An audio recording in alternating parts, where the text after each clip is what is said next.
Hi everyone. I had a viewer make a comment in one of my videos, and he asked me in the comment, has Elvis Presley's memorabilia value started to go low? And he sent a link in the comment, and I checked it out online. And then I thought it'd be an interesting topic for video. We could have a discussion here.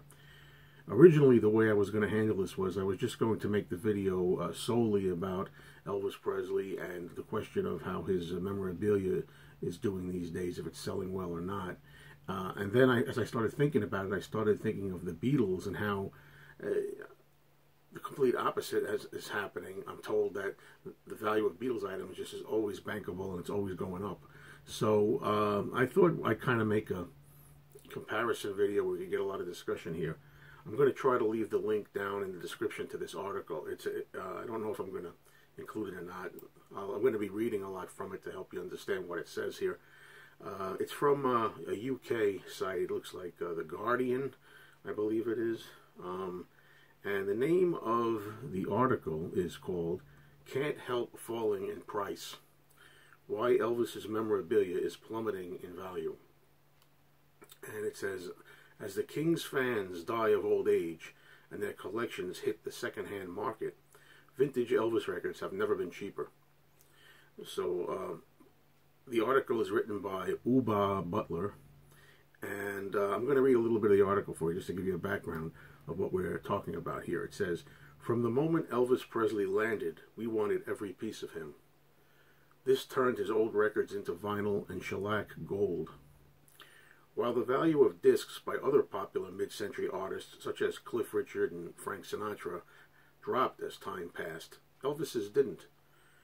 As an omnipresent figure, the prices of the King's records rose to astronomical levels.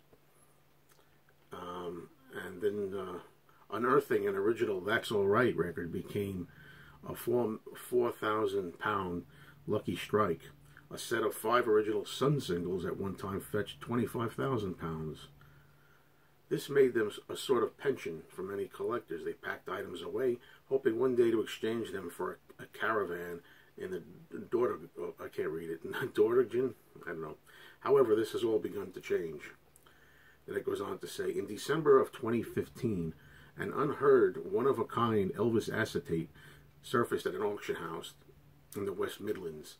Widely publicized and open to the worldwide market, the recording of Suspicion was expected to sell for 12,000 pounds.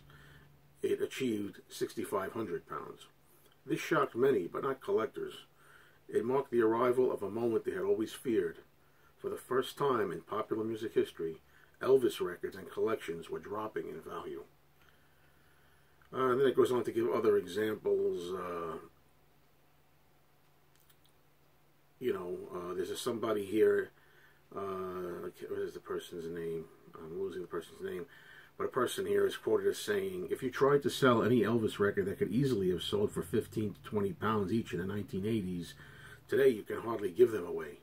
He says, his name's Red, and he runs an online Elvis vinyl store.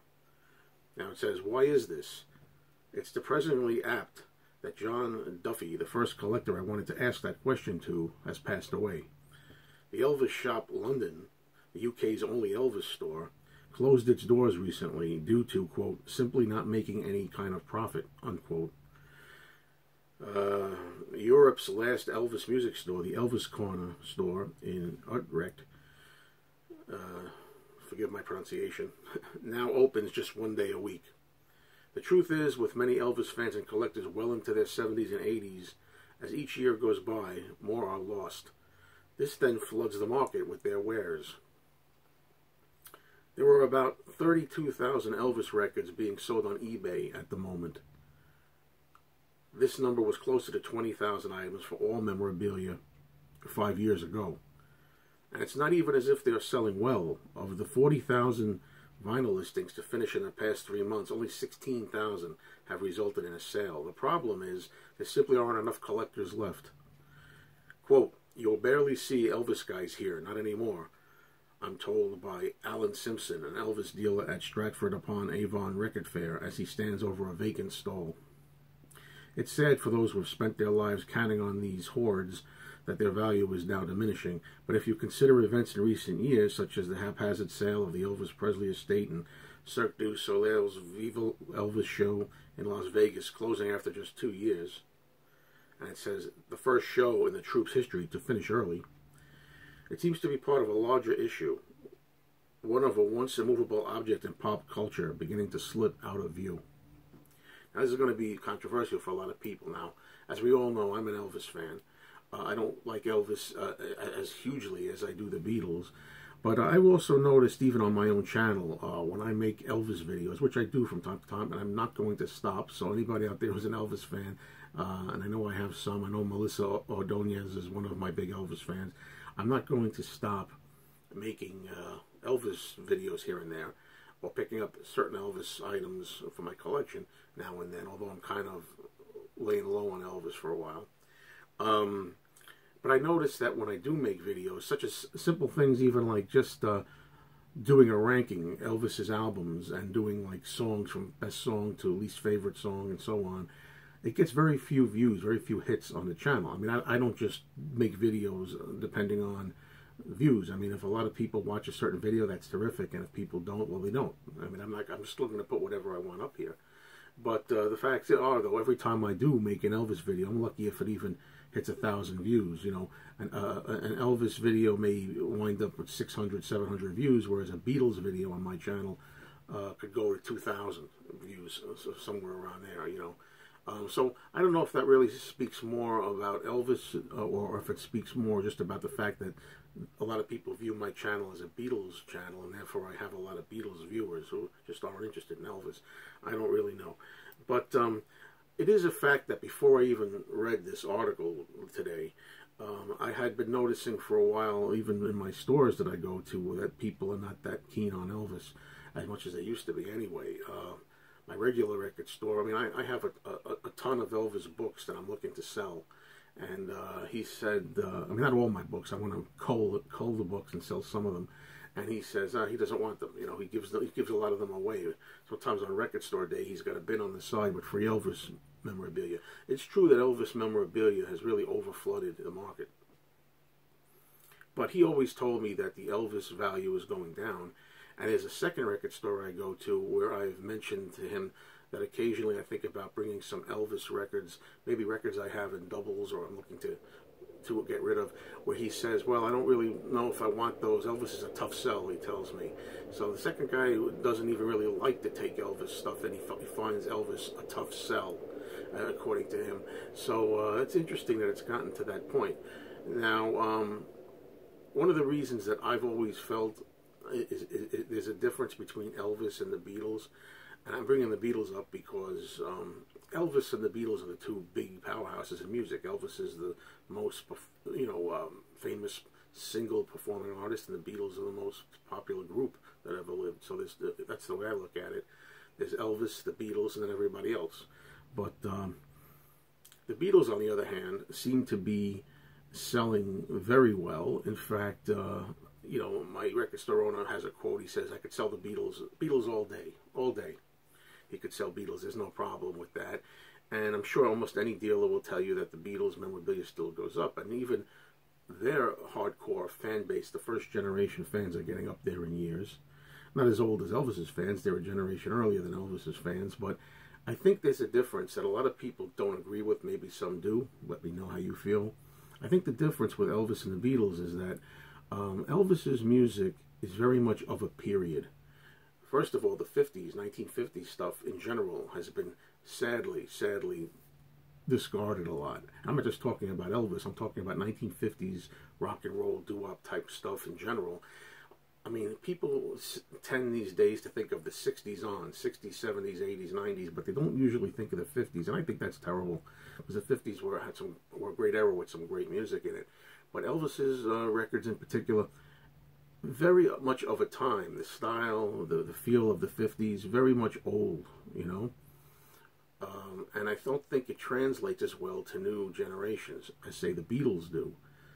Beatles music is the 60s, but they were always ahead of their time. And while some early stuff like Love Me Do or I Want to Hold Your Hand, things like that are kind of, old, I think that young people today, a lot of them, think of Elvis as their grandpa's music or dad's music, you know, whereas the Beatles are still cool to them. It's still the Beatles. Let's face it, especially the last period, later period where they got psychedelic and they got kind of a little more far out and experimental. It kind of translates a little bit more to today's youth, and probably more as a timeless factor than Elvis does. And I say this as an Elvis fan. I'm just trying to be objective about it.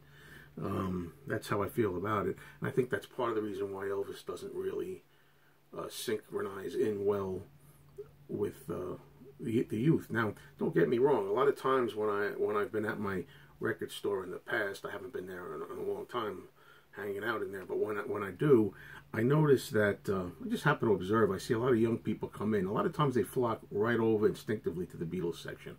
I mean, the Beatles section gets a lot of traffic, you know. The Elvis section, though, I have to say, even though the Elvis section is a lot less than the Beatles, I still do notice too, which is kind of a curiosity to me, that young people do also browse the Elvis bins now and then. So that's kind of intriguing to me that happens. And I say I don't know exactly why that is. I think maybe though it's because of the old time feel to his music as opposed to the Beatles, which transcends time a little better. But then again, you have to ask yourself another question. Look at Elvis in the last few albums that were released new. I mean, they had some new records in the last couple of years where they had the Royal Philharmonic scored an orchestra over Elvis's songs, and it did very well on the charts. Now, I don't know all the details. Again, I'm not prepared here. I should have done more research, but I can tell you that I don't know if it was a #1 album. People will correct me and tell me, some of the people that follow this out there. But I know that some of the Elvis more recent releases did very well. And several years ago, we had his song "A Little Less Conversation" that was kind of revamped, do very well. I think it even was played in dance clubs and things. So it's weird because while I do think that Elvis' popularity is going down somewhat, it is interesting that some of the more recent records of his did well. And as for the Beatles, right now we're in the midst of an exciting month where at the end of this month, on May the 26th, Apple Records is going to be releasing the 50th anniversary of Sgt. Pepper's Lonely Hearts Club Band in a big deluxe box set. And by all reports, that was at first, when it was first announced for pre-order, it was the #1 item pre-ordered on all of Amazon.com. Amazon.com is going huge with this Beatles thing. And I expect that the Sgt. Pepper album is going to do very well indeed, and hopefully pave the way for future box sets and deluxe editions of all kinds of Beatles items coming out. So I'm excited about that. I don't, it's arguably, it could be an argument that the Beatles these days don't sell as much as they did in 1980s and 90s. I don't know, but they always bounce back. I mean, you had the anthology records in 1990s were the biggest selling records. I think 1996, I think it was, Anthology was the biggest selling record that year. And also, the Beatles were one album of all the hits. You can look it up. It was gone on record as the biggest selling album of the 2000s. So that's pretty amazing. You can't shy away at that. Well, I hope we get a lot of discussion here. I don't know. What do you think, folks?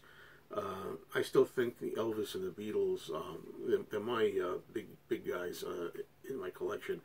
And after that's everybody else. I'm sorry about the train passing. I have to say that. This is an early morning video, rush hour, so we get a lot of trains pretty quickly here. Thanks, everyone.